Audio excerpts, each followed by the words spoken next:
皆様こんにちは。このチャンネルはバンドメイドの一応名手がいろいろ個人的な意見や感想をつぶやいていくチャンネルです。今回は2024年10月5日に福岡ビートステーションで開催されました番外編お給仕に帰宅してまいりましたので、その模様をレポートさせていただきたいと思います。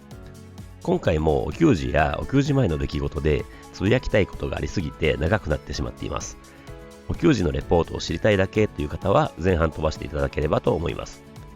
それではレポートさせていただきます。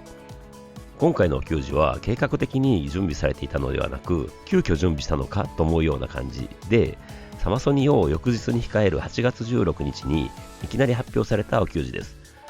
当然すぐに申し込みましたが、調べてみると福岡ビートステーションのキャパが350ととてつもなく少ないことが判明し、前回のオーイーストの1300でもきつかったのに、こんなの絶対無理やんって思っていました。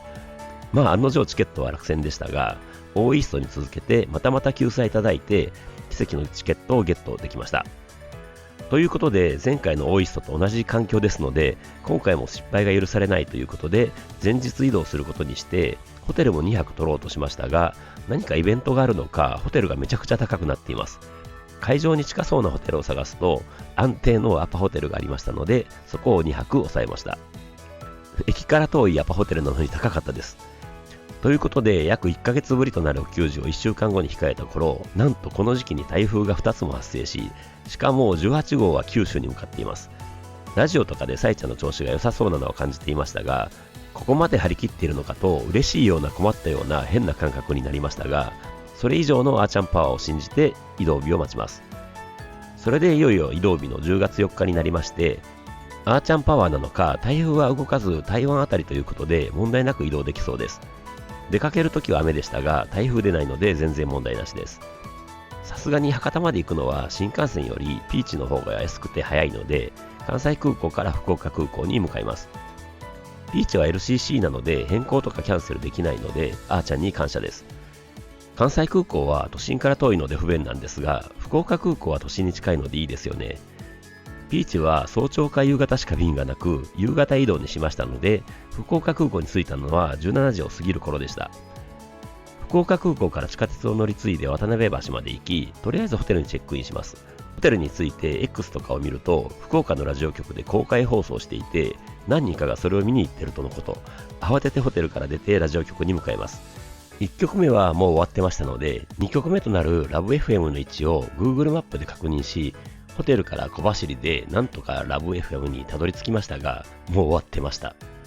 X の情報だとまだ次があるということでしたので、めげずに天神まで歩いて地下鉄に乗ってクロス FM のサテライトスタジオを目指します。スタジオがあるショッピングセンター内の地図を見て、サテライトスタジオを探しながら早歩きで歩いていると、それらしき人だかりが最後の最後間に合いました。ガラス越しですが、目の前にサイちゃんと小鳩さんがいます。こんなに近くで小鳩さんとさえちゃんを見れたのは初めてでしたので大興奮です。近くで見るさえちゃんと小鳩さんは綺麗さ可愛さ爆発でした。2人とも結構こちらを見ながらトークしてくれるので最高です。いや、頑張ってたどり着けてよかったです。放送が終わって興奮マックスの状態でホテルに戻る途中、天神の屋台で長浜ラーメンをいただいてホテルに戻ります。ホテルに着いてフォービドンテールの MV のプレミア公開を見て、翌日のお給仕に備えて就寝します。いやいや、お給仕前日にいろいろありすぎでしょ。それでいよいよお給仕当日となりまして、一度午前中に会場を確認しておきます。確かに小さいライブハウスです。11時前と早かったのですが、知り合いのお名手様がおられたので、昼食はそのお名手様のおすすめで、会場近くの大重食堂とかいうところでサイフォンで出汁を取るラーメンをいただきました。有名店らしくすごく美味しかったです。昼食を終えて再度ビートステーションへ向かいます。入り待ちしていたわけではないのですが、さいちゃん、小鳩さん、ミンチョの3人がスタジオ入りするところと、少し遅れてあーちゃんとミサさんがスタジオ入りするところに遭遇できました。手を振ったら手を振り返せてもらえたので嬉しかったですね。さいちゃん、小鳩さん、ミンチョはラジオ出演があったので、ミサさん、あーちゃんとは別行動だった感じですね。フォービドンテールの MV のプレミア公開のチャットでミサさんは家で見てるってチャットしてましたしね。今回のお給仕はあーちゃんとミサさんのリズム体プロデュースのセトリということで、いつものさいちゃんプロデュースのセトリとどう違うのか楽しみすぎるということと、3年半ぶりのニューフルアルバムのエピックナラティブズ発売後最初となるお給仕であること、キャパ350という超小箱でのお給仕ということもあって、もうテンションは上げ上げです。あと香港で多分最強のお名手様のマーシャルさんからアコースティックお給仕のフィギュアをいただきました。素晴らしいですね。ありがとうございました。それで2時間ほど待って物販開始の14時45分になりました。今回はダイナースピンオフと名付けられたあーちゃんとミサさんが好きなラーメンとビールが書かれた T シャツとご当地 T シャツとデラックスくじ10枚購入しました。ほぼ最善3人目という状況でしたので、サイン入りグッズなどの当たりを引ける確率が高いと期待して引いた今回のくじの結果は、なんとキーホルダー6個とステッカー4枚でした。まあ外れくじなしなので当たりではありますが、私の前の先頭2人は5枚ずつぐらいサイン入りグッズとか当ててたので、持っていかれてしまったのかと思ってしまいました。まあ今回このお給仕に帰宅できたこと自体が奇跡的なので問題なしとします。物販買ったので一旦ホテルに戻ってダイナースピンオフ T シャツに着替えて再度会場に向かいます。それでいよいよ入場となりますが、今回の正番は A251 番でしたが、救済いただいたのと箱が小さいので十分ですね。会場に入ると3分の2くらいまで埋まってる感じです。やっぱり小さい箱です。ステージの幅は1列20人くらい、下手にお嬢様エリアがある感じです。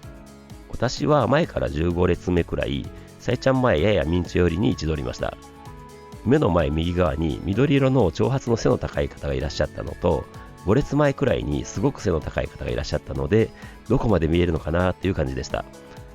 ドラムセットも高くされてないので、あーちゃん見れるかなと思いましたが、結果的にはあーちゃんの顔はバッチリ見えましたね。バックドロップはシンプルに大きなリボンのマークです。なんとなくですが、貫禄みたいなものを感じました。帝国の17時半ぴったりに BGM が止んで、会場は歓声と拍手に包まれます。SE が流れてきて手拍子が沸き起こる中、まずはあーちゃんが出てきて、いつも通りお立ち台で男前挨拶をしてくれます。大歓声が上がります。続けてミンチョ、小鳩さん、ミサさん、サイちゃんが入場してきて、楽器を持ってスタンバイします。ここで一瞬会場は静かになって、あの独特の緊張感と期待感が入り混じった私的には大好きな瞬間が訪れます。それでいきなりあーちゃんの激しいバスドラが連打されて始まった1曲目はリンネでした。リズム隊プロデュースのセトリでの切り込み隊長の曲はこれかと、なんか興奮してしまいました。イントロでいきなり会場は大声でのチャントとなって、一気にボルテージはマックスになりました。リンネは今年最初の ZEP 横浜以来ですね。あーちゃんはめちゃ笑顔でものすごいドラムを叩いてましたし、ミサさんのベースもエグかったです。ミンチョのソロの時のチャントもすごかったです。ソロ後のミサさんのベースも響きましたね。あと私的にはこの曲はなぜか小畑さんのコーラスというかバックボーカルが大好きですね。しかし最初から全力疾走で始めるってさすが体育会系のリズム隊だと思いました。サイちゃんの最後のシャーッとで沸き起こる大歓声と拍手の中、次に始まった2曲目がアンビッシュでした。十分に温まった会場からは大音声でのチャントとダンダンディディダンダンが響きます。会場の熱量がすごいのか、箱が小さいからなのか、いつにも増して会場の声がでかく感じました。やっぱりサイちゃんの胸の前で両手をフリフリするダンスが可愛かったです。こんなん何度見てもいいですよね。私の位置からはミンチはほぼ見えなかったのですが、ギターソロの時にお立ち台に乗って弾いてくれたので、この日初めてバッチリミンチを拝めました。私事ですが、50肩が悪化して左手が上に上げられないので、手拍子は顔の前くらいでしかできなかったのが悔しかったですが、その分右手は思いっきり振り上げました。い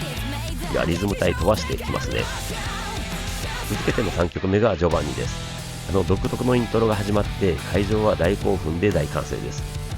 この曲はあのカオスの演奏であの多い歌詞をよくサイちゃん歌えるなと思える曲です。最近フォービドンテイルの話で展開が多いというワードが出てきますが、この曲も展開多めですよね。3サビ前のところでの会場からのおーおーおーおーはめちゃくちゃ声出てました。この曲を聴くたびにミンチの才能というか懐の深さというか引き出しの多さを感じてしまいます。次がモラトリアムでした。小畑さんのメイクアップ用マインドのささやきからあのめちゃくちゃかっこいいイントロが始まりました。会場からのおいおいは熱かったですね。私的にこの曲のミネロでのあーちゃんが両方のシンバルを鳴らすところがなぜかめちゃくちゃ好きです。ちなみにこの曲もあーちゃんはめっちゃ笑顔で叩いてるのが見えました。あーちゃんだけではなく、なぜか小畑さんも多分お嬢様エリアに向けてるだと思うのですが、すごい笑顔でギター弾いてましたね。あと、おーおーおーおーのところではピックを持った手を小畑さんが上げて促すところが大好物です。最後のさえちゃんのありがとうで大歓声とともに曲が終わりましたが、なんとここでミサさんのベースソロが始まります。そうか、リズム隊プロデュースということはリズム隊リスペクトでもあるはずなので、ソロが聴けるのかと嬉しくなりました。それであーちゃんのドラムが入ってきます。圧巻のベイドラを堪能できたと思っていたら、その流れで始まった5曲目が I Still See Clear Image でした。これは完全にミサさんの曲というか、ミサさんのベースを聴くための曲だと勝手に思っています。会場からのチャントも相変わらず全力の大声で響きます。ミサさんのベースからミントのギターソロのところは会場から大歓声が上がっていました。私的にもここ大好きなところです。この曲もですが、今回は明確なジャンプ曲はなかったと思うのですが、全体的にジャンプしてましたね。やっぱりベイドラ曲はジャンプしがちなんですかね。気づくと右のふくらはぎがだいぶ限界になってました。曲終わりの大歓声が落ち着いたところで最初の MC となりました。テンスアニバーサリーツアーの時は最初の4曲終わりで大体 MC だったのですが、最近は6曲やって MC とか、今回みたいに5曲終わりで MC とかあるので気が抜けません。でもふくらはぎを休められて嬉しかったですね。小畑さんのお帰りなさいませご主人様お嬢様、やってまいりましたっぽ番外編お給仕福岡っぽで始まりました。今回のビートステーションでのお給仕は7年ぶりと言ってましたね。それで今日はスペシャルなベイドラプロデュースバージョンとなっておりますっぽで大歓声と、あーちゃーんとかミサーとかの歓声が上がります。私も叫んでしまいましたが、それで小畑さんの皆様素敵な夜にする準備はできてますかっぽ、それでは楽しんでいきましょうっぽ、ようこそバンドメイドのお給仕へで次のセクションに入ります。MC 終わり最初の6曲目はあのイントロから始まりました。ワーニングです。事前にリズム隊プロデュースと聞いてなんとなく思い浮かんだのがこの曲でした。しかも実は事前に会場にいた時にリハの音が漏れ聞こえてきてワーニングだと気づいてましたので、やっぱりやってくれたって感じでした。あーちゃんのドラムを筆頭にミサさんのベース、ミンチョのリフトギターソロ、サイちゃんのかっこいいボーカル、小畑さんのバックボーカル全てがめちゃくちゃ好きな曲なので、もう全力でちゃんとヘドバーンしてました。ギターソロ前の手拍子が顔の前でしかできず、おじいちゃんみたいになってたのがもどかしかったですが、この曲もミンチョが前に出てきてギターソロ弾いてくれたので最高でした。大好きなアウトロで大声のチャントで最後の盛り上がりがあって、最後の最後はめっちゃかっこいいアーチャーのドラムでの締めが完璧でした。会場からも最高って声が上がってました。続けての7曲目がバランスでした。変態リズムをきました。リズム隊プロデュースって自らを追い込む感じなんですかね。絶対ドラムもベースも難しい曲だと思います。私的にはゼップ羽田で練習したので、今回は手を上げるタイミングとかで戸惑わなかったです。この曲はやっぱりサイちゃんのハイトーンがしびれますね。その後のおーおーおーおーおーも会場めちゃくちゃ声出てました。サイちゃんも嬉しそうにしていたような気がします。この曲もヘドバンしてしまいますので、ちょっと頭がクラクラしてしまいました。曲終わりの大歓声の中、8曲目として始まったのがリベラルでした。去年の札幌ペニーレーン以来、私的には去年の川崎クラブチッタ以来です。この曲もかなりのレア曲ですよね。このリフをかっこよく弾けるミンチに感心してしまいます。ミサさんのベースもめちゃくちゃヘビーでかっこいいし、サイちゃんもなんか煽るような歌い方していたような気がします。サビではやっぱりジャンプしてしまいました。会場もめちゃくちゃ声出て盛り上がりましたね。次の9曲目がなんとハイド&シークです。会場からは驚きの大歓声です。私もおーって叫んでしまいました。大好きなのにこれまでお給仕で聴けてなかった曲です。ついに聴けました。テンスアニバーサリーツアーでもやってないですし、多分一昨年の US ツアーでやったくらいじゃないでしょうか。いやいやもう感動です。小畑さんが好きなゲームから発想を得て歌詞を書いた曲ですよね。リズム隊ありがとうって感じです。ボーカルも演奏もかっこいいですが、ミンチョのソロがかっこいいんですよね。ソロに入る前のところも含めて最高です。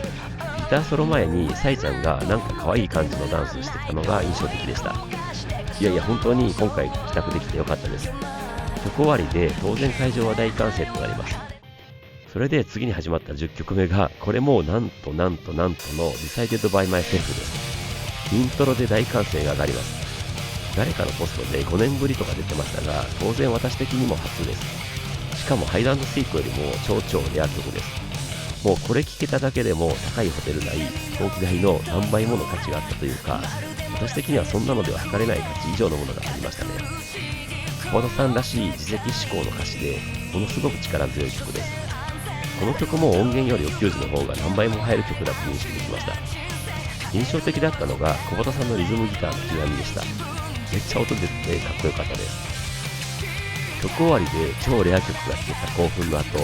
一瞬静かになった会場にお嬢様エリアあたりから可愛い女の子の声であーちゃーんって声が上がって会場はほっこりします。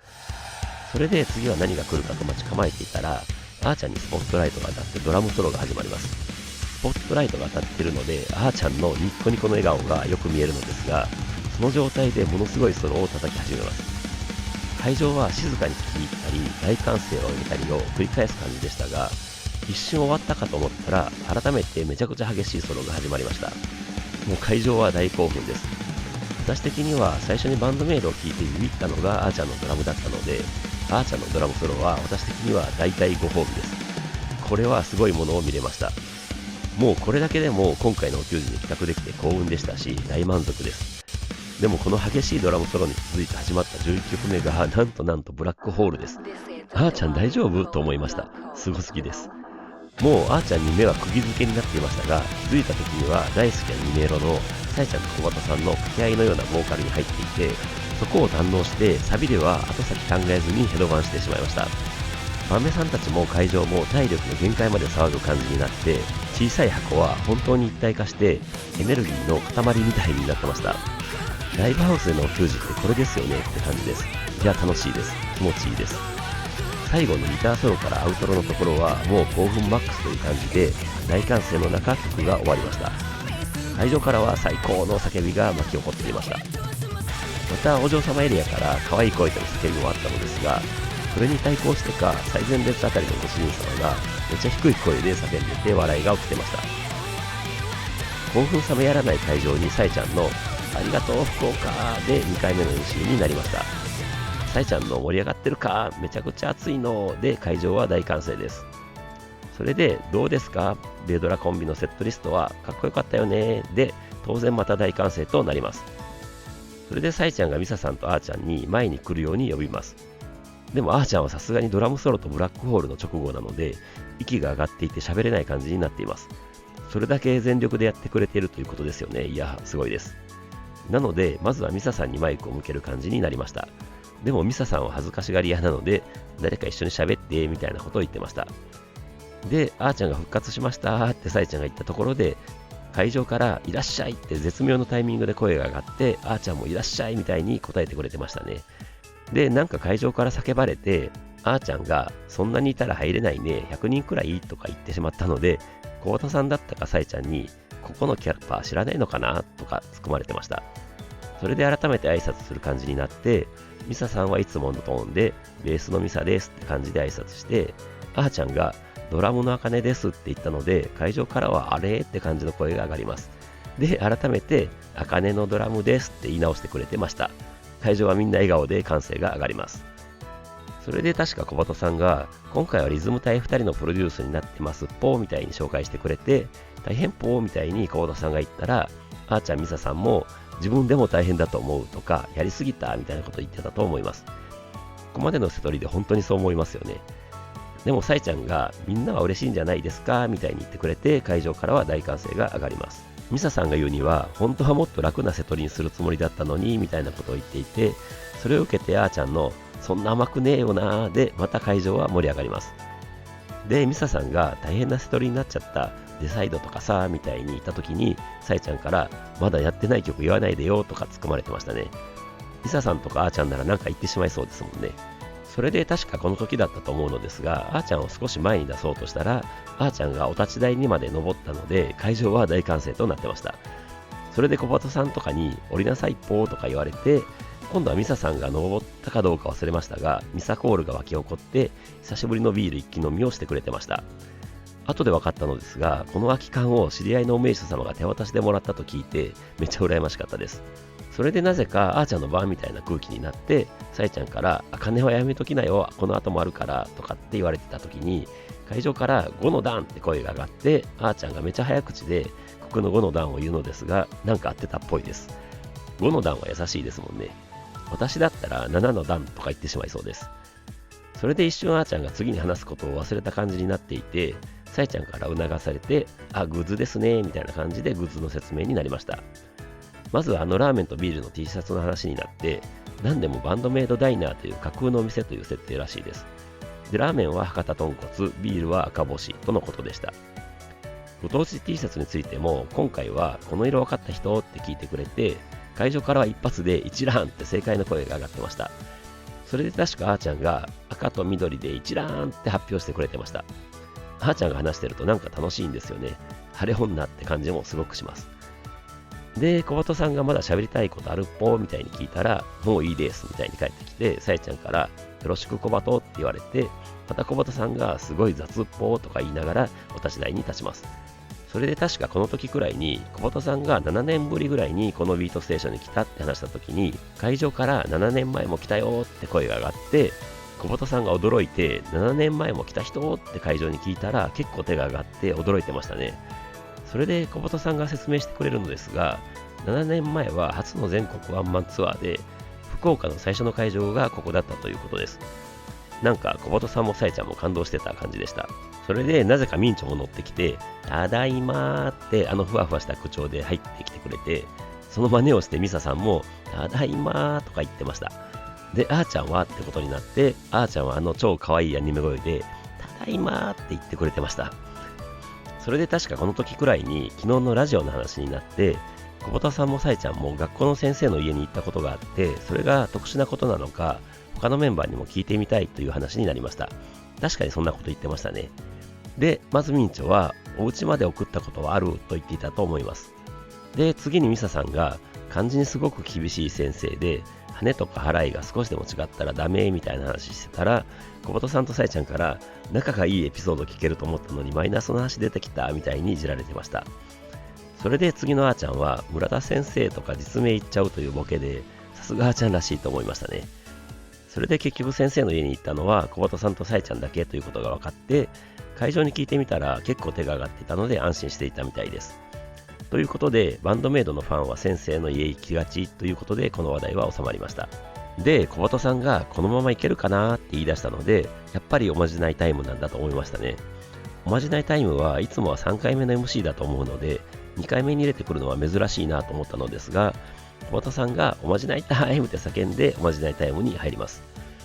地元九州でのおまじないタイムということで、張り切っていきたいと思いますっぽーで、萌え萌えから始まりました。相変わらず会場はめちゃ声出てました。萌え萌えキュンキュンの他は、確か博多とか豚骨とか一蘭とか明太子とかでしたね。それで最後はいつも通りバーンメイをマイクなしで叫んで、ズッキュンバッキュンドッキュンで今日は何が来るかと待ち構えていたら、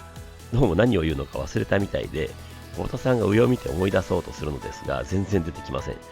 会場からは笑いと温かい感じの頑張れで声援が上がるのですが、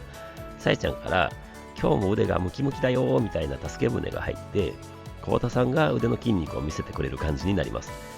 で、ムキムキポーって叫んだのですが、もう一回やり直そうと、萌え萌えキューンっていうのとかぶさるような感じでミサさんのベースソロが始まってしまって、なんかわちゃわちゃして吉本みたいになってました。いやいや、こういうアクシデントも球児のご褒美ですよね。それでミサさんのベースソロは何のエフェクターかわからないのですが、フェイザーみたいな感じのビヨーンビヨーンみたいに響く音でめちゃノリノリな感じでした。途中であーちゃんのドラムも入ってきてベイドラセッションになります。めちゃくちゃ聞き応えありました。それに続けて12曲目として始まったのが本回でした。メロディアスなハードロックで完全に私的ど真ん中の曲です。確かにメロディアスなんですけど、ベイドラがすごい曲でもあります。MC とおまじないタイムで一旦落ち着いた会場はいきなりテンション最高潮になります。C メロのさえちゃんの早口でのボーカルのところからのギターソロベースソロ、アスサビにつなげるところ本当に最高です。アウトロでの会場からのチャントは会場が揺れるほど響いていたと思います。曲終わりで大歓声と拍手が落ち着いたところでさえちゃんのボーカルから始まりました。13曲目がワンダーランドです。ここまで全速力で走ってきた感じでしたので、ちょうどいい感じのスピードとリズム感で、なかなかこちらのことも考えてくれてるセトリなのではと思いました。あくまで私的にはですが、さえちゃんはファルセットで歌いまくらないといけないのでしんどいと思いますが、リサさんのベースラインもたまりません。でも本当にいいセトリだと思いましたね。ここでワンダーランド、疲れた体に陶酔感をもたらすようなこの曲です。もう気持ちよくお酒に酔ってるような感覚というか、全速力で走って気持ちいい感じのジョギングに切り替えた時みたいな感覚でした。この引き出しの多さもバンドメイドの好きなところです。息が整ったところで14曲目はアネモネでした。ミサさん、あーちゃん分かってるって感じでした。小畑さんはアコギに持ち替えてました。会場はこれまでの縦乗りから横揺れに変わります。陶水感でいっぱいとなったところに染み入る曲です。汗なのか涙なのかわからない液体が出てきましたね。静かな曲なのにところどころ入る激しい演奏とリメロのあーちゃんのドラムはめちゃくちゃ好きなところです。小畑さんのコーラスも素晴らしかったです。でも何度も言ってしまってますが、後半の盛り上がりはたまりません。15曲目はミラージュでした。そうです。これも何度も言い過ぎて本当に自分でも嫌になるのですが、本当に会場に爽やかな風が吹くんです。会場は少し大きめの横揺れになってました。あーちゃんのドラムもミサさんのベースラインも軽快で、サイちゃんの綺麗な声のボーカル、小畑さんのコーラス、ミンチョの綺麗すぎるギターソロ、もう本当に癒されます。何なんでしょうね、この感覚は。お給仕のミラージュは完全に清涼剤です。最後のサイちゃんのあーは何回聴いてもしびれます。曲終わりでサイちゃんが吐けるのが見えました。インストか小畑曲が来そうです。16曲目は小気味いいミンチョのリフと小畑さんのAre You Game から始まりました。ブライテストスターです。大歓声と大声でのチャントで会場は盛り上がります。ゲームが形容詞として使えるっていうのもこの曲で初めて知りました。小畑さんらしいチョイスですよね。この曲はこれまでのお給仕でも何度か見て聴けていたのですが、アルバムを購入して音源を聴き込んだ状態で改めてお給仕で聴くと本当に素晴らしかったです。歌詞も結構頭に入ってますし、ラジオで小畑さんが言及していたこだわりポイントなんかもよく分かってさらに好きになりました。ギター指定で向き合ってソロ弾くところはやっぱり見ていて気持ちいいというか素晴らしいですね。会場もひときわ大きい歓声が上がってました。さすがに会場もちゃんとやって拍子、手を挙げて盛り上がるところもかなり合ってましたね。曲終わりでまたお嬢様エリアからものすごく可愛い声でクルッポーって声が上がって会場は温かい笑いが起こってました。それでサイちゃんがはけたまま次の曲が始まります。インスト曲です。実は一瞬何のインスト曲かわからなかったのですが、まさかの Get to the Top です。昨日に MV 公開があったので、ホービトのテールはやるかもと思っていたのですが、まさか Get to the Top が来るとはびっくりです。音源で聞いた感じを完全に上回ってきます。やっぱりインスト曲も9時で聴くとこんなにもさらに良くなるのかと感動しました。小畑さんがソロ的に演奏して前面に出てくるところがあり、これがミンチョが X でつぶやいていたお給仕では小畑の方が文字数の正体かと納得して謎がつきました。小畑さんめちゃくちゃかっこよかったです。いや、小畑さんはもちろんですが、ミンチョもイサさんもあーちゃんもめちゃくちゃかっこよかったです。曲終わりでざわめく会場にサイちゃんのかっこいいだろうのおたけびで最後3回目の MC が始まりました。サイちゃんの Get to the Top 初披露でしたで大歓声となります。なんか小畑さんが小畑曲からインスト曲と激しく演奏して顔が赤くほてった感じになっていたので、サイちゃんから小畑顔赤くなってるよとかいじられてましたね。確かに顔赤かったです。小畑さんもブライテストスターからの Get to the Top は熱くて熱くてみたいに言って、確かサイちゃんがスターとトップということで上しか見てないからねみたいなことを言ってたと思います。それを受けた小畑さんがバンドメイドを上しか見てないぽーとか言って会場から歓声が上がってました。それで多分この時かもう少し後だったかもしれませんが、サイちゃんのイヤモニが背中側の髪の毛に引っかかってたみたいで、小畑ちょっとこれ外してとミンチョではなく小畑さんに助けを求めて珍しいなと思って見ていたら、なかなか小畑さんが来てくれないので、小畑みたいに甘えた感じでサイちゃんが呼んで、なんとか小畑さんが外そうとしてる時に、やっぱりミンチョが羨ましそうに見ていて、いいなとか言い出します。で、ミンチョも手伝おうとしたら、サイちゃんが治ったわってなって、ミンチョが小畑しか触れなかったみたいに残念があります。で、後ろで小畑さんとミンチョが睨み合ってる感じになりますが、それは置いておいて、サイちゃんがエピックナラティブズ発売しましたみたいに言って会場は大歓声です。小畑さんがもう聞いたぽねーとか言ったので、当然全員おーっとなります。結構かっこいいのできちゃったとか、3年半ぶりとかも言っていたと思います。それで小畑さんがサイズびっくりしたっぽーって会場に聞いてきたら、会場から起きにくいみたいな声が上がって、サイちゃんが怒られたとか言って、小畑さんが壁に飾れるっぽーみたいに言い訳します。すると会場からまた飾るみたいに声が上がって、サイちゃんが優しいとか言ってましたね。あとアートワークを細かく設定したので大きくなっちゃったとかも言っていたと思います。それで確かこの時くらいにミサさん、あーちゃん、ミンチョがお嬢様エリアの前でかがみ込んでニコニコしてたので、可愛い子を見つけたのか全然 MC 聞いてない感じになっていて、 MC の話題が札幌のお給仕はギター2人のプロデュースだという話になって、ミンチョに話が振られた時にミンチョがみたいになってましたね。それでミンチョが面白いことをしようと思って小鳩狩り今練習してるよとか言ってました。楽しみですね。ミンチョは小さい子が来ていて可愛いのとか言ってました。それでゼップツアーの話になって、昨日のラジオでも言ってましたが、福岡は取れなかったのでその代わりに今日やってるみたいな感じのことを言ってましたね。あとあの曲もいっぱいやるからねとか言ってました。楽しみです。ゼップ羽田は平日なので有給取ってくださいねみたいに、確か小鳩さんがサイちゃんが言った時に会場から有給取ったって声が上がって、サイちゃんがご主人様お嬢様は優秀な方が多い、社会に貢献なさってるとかって褒めてくれてました。あとフォービドンテールの MV 公開の話があって、小鳩さんがサイちゃんが美しいみたいな話をして、ミンチョにガチ恋ファミリーって言わせてましたね。どういう文脈だったかは忘れました。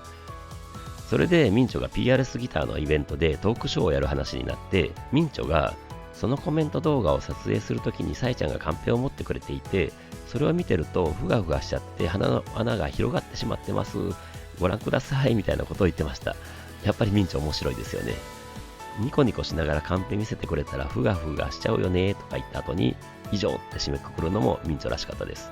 で、サイちゃんがラストスパートいけますか、楽しい時間は終わるの早いとか言った後に壮大な物語だからって言った時にサイちゃんがちょっとクスッと笑った感じになったので、小鳩さんからなんでそこで笑うっぽ、壮大な物語わらみたいになったっぽとかって突っ込まれてました。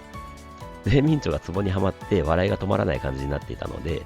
改めてサイちゃんが壮大な物語は終わらないって言い直して、新曲行くって言って会場は大歓声となります。続けてサイちゃんから、それでは聴いてください、フォービドンテールで会場の興奮はいきなりマックスとなります。そうです。MC 終わりの18曲目はフォービドンテールでした。音源で聴いた時、MV で見た時に当然素晴らしい曲だと思ったし、今も思っているわけですが、これは絶対お給仕映えする曲と思っていました。しかし実際にお給仕で聴けることになって、その予想をはるかに上回ることが分かりました。映えるという言葉を超えてきました。この素晴らしい曲をお給仕で初めて見て聴けたのは行幸です。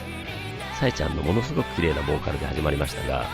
始まってすぐくらいに例の私の前方5列目くらいの背の高いご主人様がどうも体調を悪くされたようで、私もですが周りの方たちが指をさしたり体を支えて後ろに誘導したりスマホライトを照らしたりしてスタッフに知らせます。演奏が中断するかと思いましたが、幸いスタッフの方も気づいて会場を無事退出されまして、そのまま演奏は続行できました。サイちゃんもめちゃくちゃ心配そうにしながらステージの上手前に出てきて、その方の様子を伺いながら歌っているのですが、初披露の曲でアクシデントがあってそちらを気にしながらなのに完璧なパフォーマンスです。変な感想になってしまうかもしれませんが、さすがプロと思いました。フォービドンテールめちゃくちゃ素晴らしかったです。大御所感というか、これぞバンドメイドという曲の一角を出す曲だと感じました。曲終わりでサイちゃんのありがとうで異様なまで盛り上がって最高が連呼される会場でしたが、サイちゃんから大丈夫だったかなとか平気だったとか、太田さんからも平気っぽみたいに心配そうな問いかけがあって、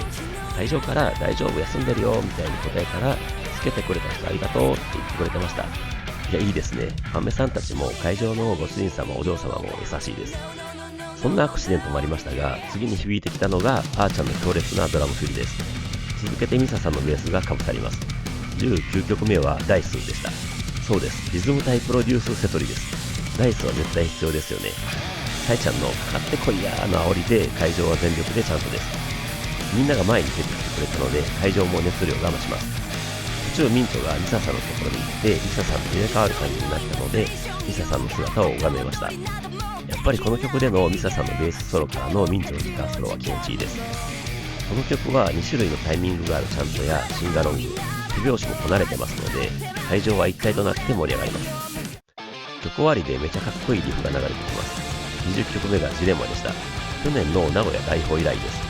確かにこの曲もベースとドラムがボーカルに絡むというなかなかない曲で、リズム対プロデュースというのも納得です。これも何度も言ってしまってますが、カンカラーにあと1曲入れたいと急遽作った曲とは思えないクオリティです。全体的に会場のチャントもすごかったですし、レミシーとかナオーバーイエーとかもめちゃくちゃ声出てました。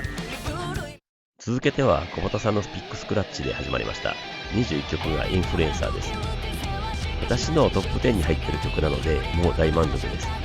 確かにドラムもベースも大好きな曲なので、リズム体プロデュースということで嬉しい感じです。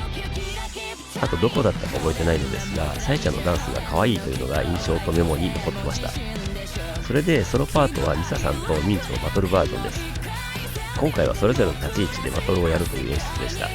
なのでリサさんとミンチを交互に見るのですが、なんかサイちゃんと小畑さんが上手の後ろでコソコソして話し合ってるような感じだったので、そっちも気になってしまいましたね。で、最後のドラムソロあたりだったかで小畑さんがなぜか踊ってました。可愛かったですが、最後のサイちゃんと小畑さんのシャウトはやっぱり聴いても聞き応えありますし、ラスサビからの最後の全楽器ユニゾンでの締めは至高です。曲終わりで大歓声の中、サイちゃんの福岡次がラストだーの雄たけびです。本当に楽しい時間は早く過ぎます。最後は何が来るのかと身構えていたら、あーちゃんの強烈なブラストビートとうららららららでいきなり始まりました。大鳥の22曲目はプロテクト U でした。もう最初から私もですが、みんな思いっきり歌ってました。そうか、これもベイドラー曲ですよね。プロテクト U が最後ありですね。めちゃくちゃ盛り上がりますし、ミンチのギターソロはエモすぎるくらいですし、落ちメロでの手拍子も気持ちいいですし、なんといってもうららららららって歌うのが楽しいです。最後は会場も大合唱になってましたが、最後の最後、サイちゃんだけで歌うところは完全に会場が静かになって、サイちゃんだけの歌声が会場に響きました。100点です。直後に大体完成です。本当に素晴らしかったです。サイちゃんのありがとう福岡バンドメイドでしたとかの叫びと、小畑さんのいってらっしゃいませおじい様お嬢様バンドメイドでしたっぽーで、またまた伝説的お給仕は幕を閉じました。なんか最後あーちゃんとリサさんがハグしていったような気がしましたが、気のせいかもです。今回はあーちゃんが4本のドラムスティックを投げてくれていたんですが、残念ながらピックもスティックもゲットできずでした。でも後の打ち上げでその4本とも持っている人が来ていたという奇跡を見れました。いや、福岡ビートステーション番外編お給仕、フォービドンテールの破壊力もあってまたまた最高を更新してくれました。毎回同じようなことを言うことになってしまいますが、こればかりはそうなので仕方ないです。私的にはこれまで聴けてなかったレア曲と言ってもいい2曲、ハイド&シーク、Decided by Myself も聴けました。当然ゲットトゥーザトップもフォービドンテールも初めてですが、今回のセットリはバランスよくというか、エピックナラティブズから4曲、アンリッシュから3曲、アンシンワールドとカンカラから5曲ずつ、ワールドドミネーションとジャストブリンギットから2曲ずつ、シングルから1曲という構成でした。とにかくすごかったです。バメさんたちも会場もすごかったという感じです。しかし本当に毎回毎回こんなに感動させてくれるってものすごいバンドだと思いますし、そのファンとして同時代を生きていることに本当に感謝しています。さえちゃんのいつものポストは、福岡ありがとう、番外編お給仕はどうだったかな、最高だったろう、そうだろう、ベイドラの個性が出ててね、歌ってて面白かった、楽しかった、バンドメイドで感想教えてよでしたね。本当に最高でした。お給仕直後にさえちゃんからのお名手様へのお便りも来てましたね。今回のお給仕はお給仕自体も素晴らしかったですし、その前の出来事や他のお名手様たちとの交流など、本当に私的には素晴らしい九州遠征でした。私の次回お給仕帰宅は札幌ペニーレインとなります。今度はギター2人のプロデュースということで、今回のセトリの傾向を踏まえてどんなセトリになるのかを妄想しながら楽しみにして待ちたいと思います。はい、ということで今回は以上です。それではまた次回。